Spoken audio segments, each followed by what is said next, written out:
Bien, alors me revoici sur l'ellipse de Steiner. Cette fois, on va montrer son unicité, c'est-à-dire qu'on est parti du principe que maintenant on avait bien l'existence, et on va devoir montrer que eh bien, l'ellipse de Steiner, il n'y en a qu'une seule. Pour faire ça, en fait, donc c'est de nouveau une petite vidéo vite fait. J'ai oublié de vous dire où est-ce que j'avais trouvé la référence. Donc j'ai une référence, c'est dans le livre de carnet de voyage en algébrie de Caldero. Et ce qu'on peut dire aussi, c'est qu'il y a une belle vidéo qui a été faite par Caroline sur le YouTube de Phil Caldero, qui est vraiment très très bien faite. Et ça m'a aidé à comprendre cette ellipse de Steiner. Voilà. Donc si vous n'aimez pas mes vidéos, eh bien allez voir celles qui sont faites sur le site de Caldero, c'est très bien fait. C'est certainement mieux fait que ce que je fais. Voilà, alors du coup, on va démontrer cette propriété dans un triangle équilatéral. Si je le démontre dans un triangle équilatéral, eh bien d'après le procédé de construction dans un triangle quelconque, hein, sur l'existence de l'ellipse de Steiner, eh bien on aura aussi l'unicité dans un triangle quelconque. Donc je pars du principe que mon T, il est équilatéral. Et donc on va montrer vite fait que du coup, j'ai qu'une seule ellipse, autrement dit, mon ellipse qui est là, c'est forcément le cercle qui est inscrit. Pour faire ça, eh bien du coup, je vais considérer une figure dans laquelle j'ai un cercle, ici, et je vais faire agir ici mon groupe affine qui va transformer. Donc je vais prendre un G qui appartient à GA2 de grand R, et qui va vérifier que G de epsilon, ça va me donner le cercle C. Voilà, alors, première chose, du coup, une fois que j'ai supposé ce G-là, on va également supposer que T' est équilatéral. Alors, si T' est équilatéral, ça veut dire que je transforme un triangle équilatéral en un triangle équilatéral, c'est-à-dire que ça nous donne que G est une similitude.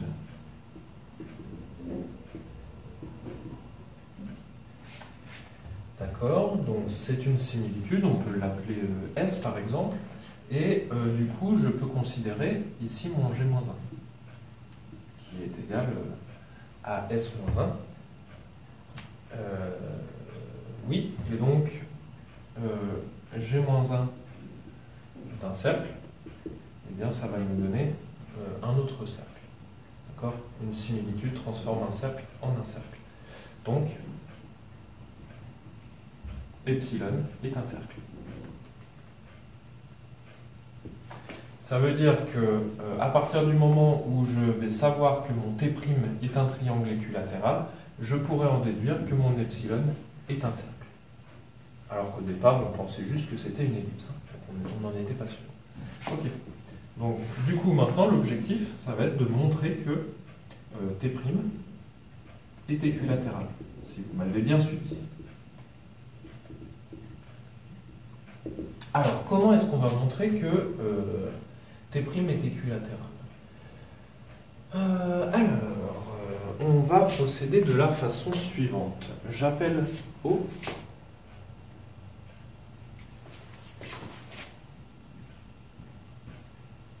le milieu, le centre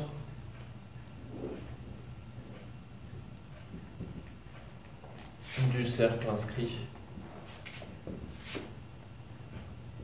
T'.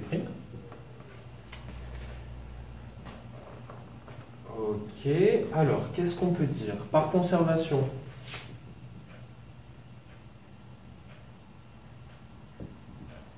des milieux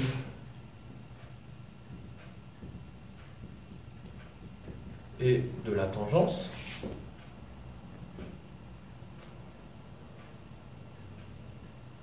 on a que ici, j'ai toujours I, hein, eh bien, on a que G de I est égal à I', avec ici I' du coup qui devient le milieu de A'B'.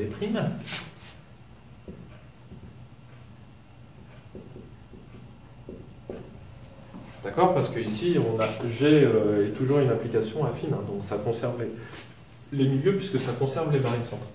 Et on a montré que notre application affine, elle conservait aussi la tangence, voire la vidéo précédente. D'accord? Donc ça veut dire que G... oui, ça veut dire la chose suivante, ça veut dire que OI' est orthogonal à A'B'. Ça, c'est la première chose. Ici, du coup, j'ai un angle droit. Et puisque OI' est orthogonal à A'B', ça veut dire que O est sur la médiatrice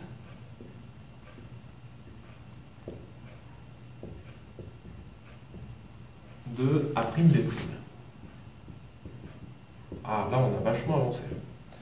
De la même façon, O, il va être sur la médiatrice de D'C', ici, et sur la médiatrice de A'C'. Donc, O est le centre du cercle circonscrit. Donc, là, je n'avais pas besoin de dire qu'il était inscrit, hein, on ne le savait pas encore. Donc, du cercle inscrit, ici, A, T', et circonscrit. Alors, si, en fait, ici, je reviens sur ce que j'ai dit, je n'ai rien dit, là, j'ai bien inscrit, et je viens de gagner ici avec les médiatrices qu'il est également centre du cercle circonscrit AT'. Ok? Et donc ici, on va tracer le cercle circonscrit, qu'on peut appeler C' si on veut. Donc soit R et grand R, les rayons de C et C', donc c'est le cercle circonscrit qu'on appelle C'. Donc là j'ai un rayon qui vaut R, et ici j'ai un rayon qui vaut grand R. Je peux utiliser le théorème de Pythagore ici et dire que A'B' c'est égal à 2 fois A'I', c'est-à-dire 2 fois la racine carrée de grand R au carré moins petit r au carré.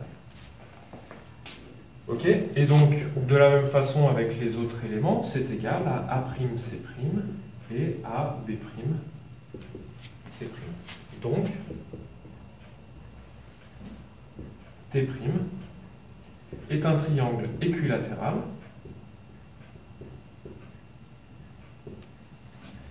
et d'après ce que j'ai dit avant, puisque c'est un triangle équilatéral, ça veut dire que mon ellipse de départ est bien un cercle. D'où mon ellipse au départ est un cercle. Ce cercle-là, il passe par I, J, K.